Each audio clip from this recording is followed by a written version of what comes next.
Eles colocaram essas incertezas técnicas, né, como a gente falou, então existem muitas coisas para ser entregues, muitas coisas ainda pendentes, que não aprovaria num cenário natural de não pandemia, tá? Não é uma vacina comum, é uma vacina para uma pandemia em curso, e a Anvisa decidiu pela aprovação da importação, mas desde que sejam seguidos protocolos para uso controlado dos imunizantes. Então não é nada, como você falou, né, não é nada deixado para lá e o Ministério da Saúde coordena. Então a Anvisa vai pegar pesado com isso. Isso. Achei muito interessante isso aqui. Suspensão imediata das aplicações caso a Anvisa ou a Organização Mundial da Saúde reprovem o uso emergencial da vacina em questão. Você está sabendo de algum processo na Organização Mundial da Saúde desses dois? Acho que Então, tem processo na Anvisa, tem processo na própria Anvisa ocorrendo nesse momento, né, do Uhum, pedido de aprovação para uso emergencial aqui no país. Paralela a tudo certo. isso, tem o processo da própria Anvisa, né, que se a gente olhar no painel dela, tem ali mostrando que tem uma boa porcentagem de documentos pendentes de complementação ou pendentes de envio. Então, a Anvisa até se manifestou de que estão aguardando o Instituto Gamaleya e o Fundo Russo de enviar esses documentos para dar continuidade a essa avaliação. E na Uhum, OMS, imagino também que que a organização deva estar acompanhando os dados não só dos estudos clínicos, mas também os de efetividade que estão sendo lançados ali na Rússia, né? Então, se daqui a pouco a Anvisa está com autorização ali em análise, mas a OMS já nega, né? Vamos supor que a OMS ela consegue antecipar essa decisão e acaba negando. Então, beleza, a Anvisa pode se valer dessa decisão, tanto da aprovação quanto da negação, né? Para uhum. poder suspender ou manter a continuidade enquanto é analisado aqui no país desse imunizante. Certo. Tem o próprio COVAX também, que vai fazer. Normalmente, E isso, quando aprova na OMS, vai para o COVAX obrigatoriamente? Você sabe sobre isso? isso mesmo. Tanto Aham. que a Coronavac foi aprovada recentemente, né, pela OMS para uso emergencial e ela pode ser distribuída via COVAX também para outros países. Legal, legal.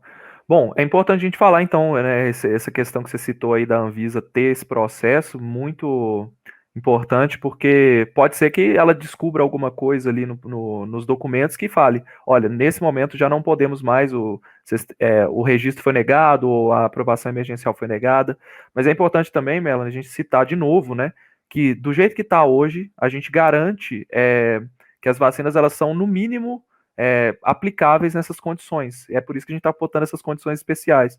A Anvisa, de novo, ela não atesta segurança, eficácia e qualidade da vacina, mas sob essas condições é possível aplicar, considerando o cenário crítico que a gente está vivendo. É, isso que eles foram bem claros e técnicos nessa parte e confunde muita gente. Quem está chegando agora, a gente quiser assistir antes, a gente explicou bem essa questão. Não utilização das vacinas em pessoas com hipersensibilidade a qualquer componente da fórmula, isso aqui é geral, né?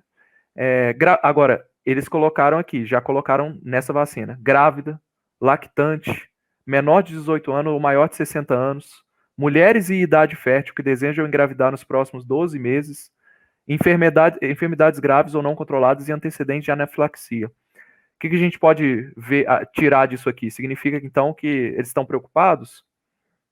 Nossa, o que a gente vê aí é que eles estão restringindo muito, né, esse público-alvo para esse imunizante. Vai ser basicamente pessoas de 18 a 60 anos plenamente saudáveis, né, sem nenhum Uhum, histórico ou, no caso das mulheres, sem intenção da gestação nos próximos 12 meses, né. Então, aqui mostra esse compromisso da agência, porque a gente sabe que essas condições que eles estão reunindo aí requer dados específicos para essas condições e adicionais, né. Dados mostrando que não vai ter nenhum tipo de teratogenicidade ou algum tipo de possibilidade de alteração no caso de gestantes ou de mulheres que pretendem engravidar, até mesmo nas lactantes, né?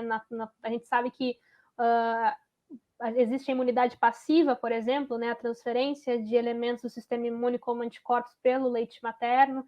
Então, uhum. sem os dados mostrando que neste grupo tu tem esses processos ocorrendo da forma esperada, de uma forma segura, não é possível fazer essa aprovação. A gente vê isso até para outras vacinas aqui no país, né? A gente, por exemplo, levou um tempo para poder indicar para as grávidas, precisou de mais dados, especialmente ali dos Estados Unidos, no caso da Pfizer, ou até mesmo dados aqui do Brasil, de próprias mulheres que acabaram engravidando durante os estudos clínicos das vacinas aprovadas aqui, para realmente observar que poderia fazer essa indicação. Então, aqui a gente já vê, né, que a agência está sendo extremamente rígida, né, considerando contextos em que é possível, né, seja pela questão da imunossenescência em pessoas acima de 60 anos, ou das alterações do sistema imunológico em pessoas que têm doenças graves, não controladas ou antecedentes de anafilaxia. Aqui eles estão tentando pegar todos aqueles casos, né, em que, se alguma coisa acontecer, provavelmente poderia acontecer nesses casos, nessas populações. Então, eles já estão retirando por segurança, né, para evitar qualquer tipo de alteração que possa vir a acontecer e tornando esse processo mais seguro possível, né? E eu acho também um adendo interessante aqui, porque se a gente for parar para ver, tem uma parcela dessa população que está indicada daí, né, com essa condicionante, que provavelmente vai ser vacinada daqui mais tempo, né? A gente é recém, pelo menos aqui no meu estado, por exemplo, a gente entrou em 56, 55 anos sem comorbidades. Então, a minha irmã, por exemplo, tem 22. Quando que ela vai ser imunizada, né? Pessoas de 22 anos ali no Nordeste, nesses 6 estados, por exemplo, daqui a pouco podem ser imunizados mais cedo, porque tem esse sobressalente aí de vacinas vindo que pode ser destinado para essas pessoas. Não, legal, isso é interessante mesmo. Será que vai ter algum tipo de monitoramento diferenciado? Porque eu, quando vi, fiquei bastante preocupado com essa decisão, porque a gente sabe que ela acontece sob pressão. Existe uma lei que mudou, foi esse ano, colocando uma pressão imensa na Anvisa para aprovação. Então, eles têm 7 dias para aprovar caso exista relatório e 30 dias caso não exista relatório. Essa lei é vamos dizer assim, bem incisiva sobre o processo que a Anvisa tem que fazer e ela tem que tomar um parecer, né? E além disso, tem toda a pressão da pandemia em cima do pessoal técnico da Anvisa. Eu entendo que foi uma decisão técnica, mas será que vai ter algum tipo de monitoramento diferente para essas pessoas que foram vacinadas com essas vacinas aí? Porque a gente Eu não entendi que sabe sim. todo o perfil, né, Exato. de segurança. Exato, exatamente, né? Eu entendi, pelo menos durante, inclusive, as análises técnicas, as comissões técnicas, que esse monitoramento ele vai ser diferente. Eles não Uhum, chegaram a especificar exatamente como ele vai ser diferente, mas como ela está autorizada sem um regime de uso emergencial ou definitivo, já vai ser um monitoramento diferente do que é o feito, por exemplo, para Coronavac, Pfizer, AstraZeneca e a Janssen, que ainda não chegou, mas vai chegar, né? Então, vai ser uhum. diferente. E eu acho que vai ser diferente também justamente pelos termos de compromisso, né? Isso já coloca uma diferença muito grande em relação aos outros imunizantes também. Uhum. Não, é legal. Assim, é uma decisão individual. Eu confesso que inicialmente eu fiquei muito receoso. Hoje, se fosse disponibilizado para mim, eu tomaria essas duas vacinas, porque estou nessa classificação aí de saudável, não sou mulher, gravidez, lactante, estou na faixa. E assim, considerando o cenário de escassez, considerando a transmissão, eu tomaria, porque existem dados. Existe a vacina, no caso da Sputnik, está sendo aplicada no mundo inteiro. A gente tem aí um bom perfil de segurança, pelo menos onde ela está sendo aplicada. No caso da Covaxin, a gente tem a fase 1, fase 2 e fase 3 parcial, com dados parciais de segurança. E, assim, eu entendo, é complicado. É uma decisão muito difícil. Eu acredito que a maioria das pessoas não deve ser fácil escolher se tomaria ou não. Se fosse só essa vacina, acho que vai ser uma decisão bem difícil para as pessoas. O que que você acha? Eu acho que é. Eu estava bastante preocupada, na verdade, porque na minha concepção, no início, quando eu estava assistindo, eu estava pensando, puxa, isso vai aumentar a hesitação. O pessoal vai ficar hesitante só pelo É. fato de não ser aprovação de uso emergencial, como a gente está acostumado a ver com as outras. Eu estava bastante preocupada com isso. E durante, eu fui fazendo um fio no meu Twitter comentando ao vivo, assim, as coisas iam Uhum, acontecendo, eu ia comentando, assim, para quem também sim. estivesse acompanhando, também acompanhar. E aí, já tinha muita gente respondendo: ah, não vou tomar, não vou tomar, porque isso aí claramente é pressão, isso aí é uma manobra política, isso aí são os comunistas, isso aí não sei o quê, não sei o quê, não sei o quê. Toda sorte de coisa, né? O pessoal bastante hesitante assim. E isso já me deixou preocupada dali, e depois das 9 horas eu fiquei preocupada também, né? Mas eu acho que é isso, eu acho que é a questão da gente entender. Eu acho que o exemplo que tu trouxe até de ti mesmo é um exemplo muito claro, né? A gente não tem problema a gente estar hesitante, entendeu? Mas tem problema eu não entender os motivos da minha hesitação, né? Isso é um problema, porque isso te impede de fazer certas coisas que muitas vezes elas podem ser feitas se você tiver um entendimento amplo sobre aquilo. Então, depois que você lê, que tu pega destrinchando, lê várias reportagens de pessoas que já analisaram aquilo, se baseia na opinião delas para formar o seu senso crítico, você começa a perceber que houve critério, houve rigor, foi um momento excepcional, é um momento excepcional que nós estamos vivendo, e dentro do que poderia ser feito, aquilo realmente foi o melhor que poderia ser feito, porque a gente tinha aquela liberação da STF, a gente tinha pressão dos estados, a gente não pode ser leviano e achar que isso não influencia. Isso interfere com certeza, né? Mas a agência não vai autorizar algo sem o mínimo de segurança possível, sem o mínimo de rigor técnico possível, né? E foi isso que eles deixaram muito claro durante a reunião. Se vocês autorizarem, isso se voltando para a diretoria da Anvisa, né? Os técnicos, caso vocês autorizem, nós recomendamos que tudo isso aqui seja cumprido. E cada um dos diretores, em suas explanações, ressaltou, endossou cada um dos pontos que a comissão técnica levantou, porque eles poderiam não ter endossado, né? A direção, aquilo ali é um aconselhamento, a direção vai pegar aquilo e daí formar sua decisão para votar. Então, todos eles adotaram tudo, sinal de que eles estão também atentos com tudo que a comissão técnica está levantando, né? Foi uma decisão baseada no que a comissão técnica avaliou também. Sim, legal. Tem uma pergunta que eu vou puxar daqui a pouquinho, só falar dessa proibição de pessoas com febre, HIV, hepatite B ou C, que tenham se vacinado nas 4 semanas anteriores com qualquer vacina, que tenham recebido imunoglobulinas ou hemoderivados 3 meses antes, tenham recebido tratamentos com imunossupressores, citotóxicos, quimioterapia ou radiação 36 meses, tenham recebido terapias com biológicos, incluindo anticorpos, anticitocina e outros anticorpos.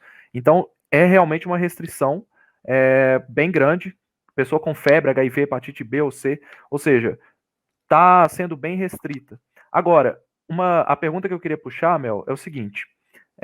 Na verdade, não é uma pergunta, é um comentário aqui do Vitor, que ele coloca assim, complicado, não sei ao que ele está se referindo, tá? Mas é importante a gente explicar esse processo. Essas vacinas foram barradas por politicagem. Nenhuma amostra foi analisada, pelo amor de Deus. E aí ficam duas coisas. Primeiro, perguntar para você, esse processo da Anvisa para outras vacinas analisou alguma amostra ou foram documentos das vacinas aprovadas?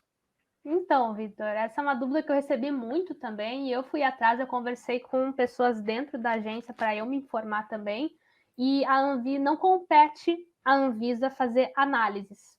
A Anvisa é uma agência reguladora, e assim como outras agências reguladoras, ela vai analisar os resultados, dados e documentos que é enviado para ela, né? O que acontece é o seguinte, se eu pegar e fazer um relatório e enviar para o professor corrigir, né? Por exemplo, eu sou uma aluna, fiz minha prova, o professor vai corrigir. Ele vai corrigir o que eu enviei para ele, né?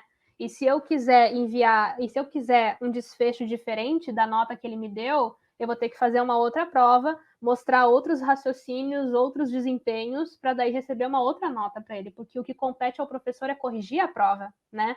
Então, essa é a questão cerne aqui dentro do caso da Anvisa. Não compete a ela testar.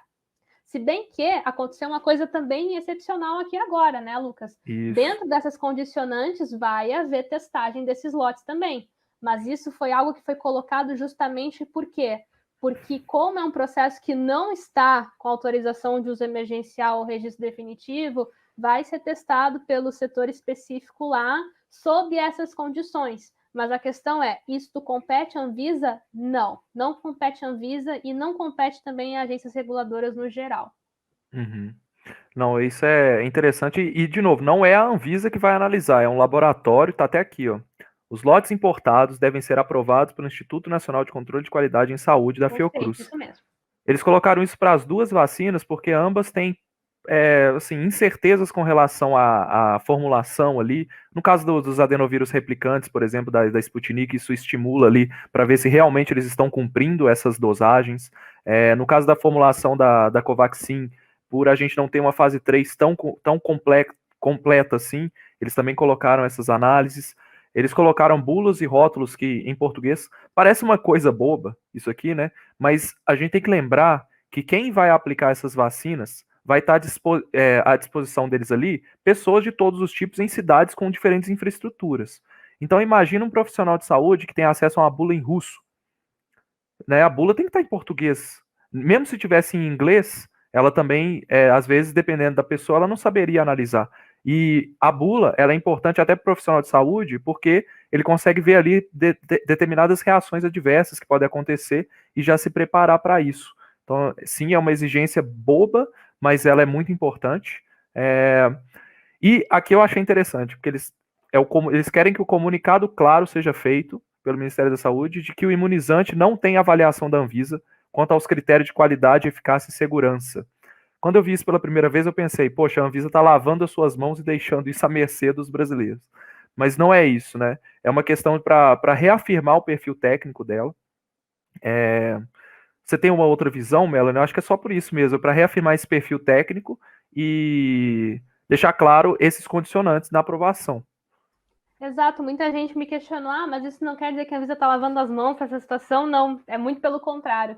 A Anvisa, ela definitivamente não está fazendo isso por tudo que ela levantou de condicionantes e de termos de compromisso, e justamente essa transparência, né, essa expressão aí de que não foi avaliado isso nesse momento, não é um imunizante que tem aprovação para uso emergencial e definitivo, mostra exatamente isso, né? O caráter e rigor técnico da agência. Não é a agência dizendo se virem, usem se quiser. Não, é dizendo, ó, só pode ser usado sob esses termos, mas a população tem que ser transparente com a população, ter acesso para a leitura de qualquer brasileiro e deixar muito claro que nesse momento não tem autorização para isso, mas se está chegando no teu braço, está chegando no posto, é porque tudo isso foi cumprido.